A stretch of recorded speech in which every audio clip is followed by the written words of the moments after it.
Tortosaurus. Now, the world is facing a growing crisis, one that sees millions of children robbed of their childhood, education and safety.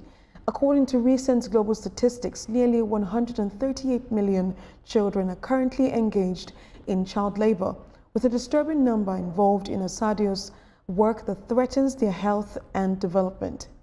Now, the call for urgent action is louder than ever. In our next report, senior correspondent Sharon Ejason focuses on the rising demand to protect the rights of every child. For more than a decade, the international community set a target to end child labor by 2025. It's now 2025, yet the menace still persists. According to reports by the International Labour Organization and UNICEF, child labor has only been reduced by 50%. In Lagos, Nigeria, I met with a 14-year-old boy, Farouk, not his real name. He tells me he has been living with a family member as a domestic worker and also helps out with the sales of groundnuts. I work from Monday to Saturday selling groundnuts. When I get home, I also do some house chores. I get tired sometimes, but I have to be out there to earn a living so I can get shelter. My parents live in the village and they believe my coming to Lagos will make me a successful person. In an interview with the Minister of Labour and Employment, he says the ministry is working closely with the legislative arm of government to ensure that child labour is brought to an end in the country.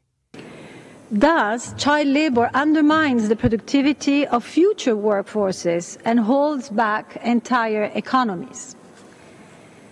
We must not allow the childhoods and rights of yet more generations of children to be lost to child labour. Of course, we have some cultural issues that are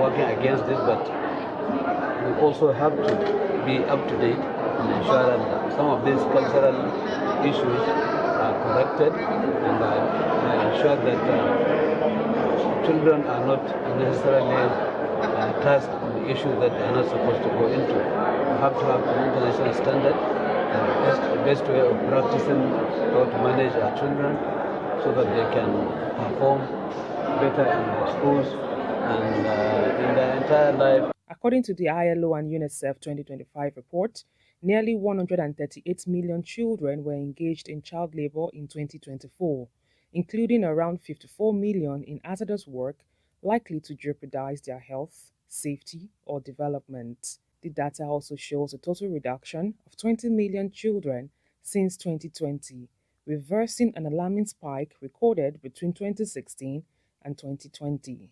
First of all, I want to say child labor is not only a menace, I think it's also a crime against humanity.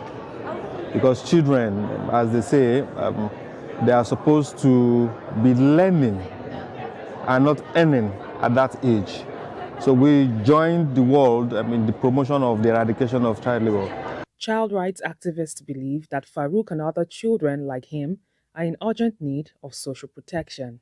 According to the International Labour Organization and UNICEF, there is significant progress towards the eradication of child labor across the globe. It's expected that sub-Saharan African countries do more in terms of policy implementation to ensure that child labor is reduced to the barest minimum. Sharon Ejason, TVC News, Geneva, Switzerland.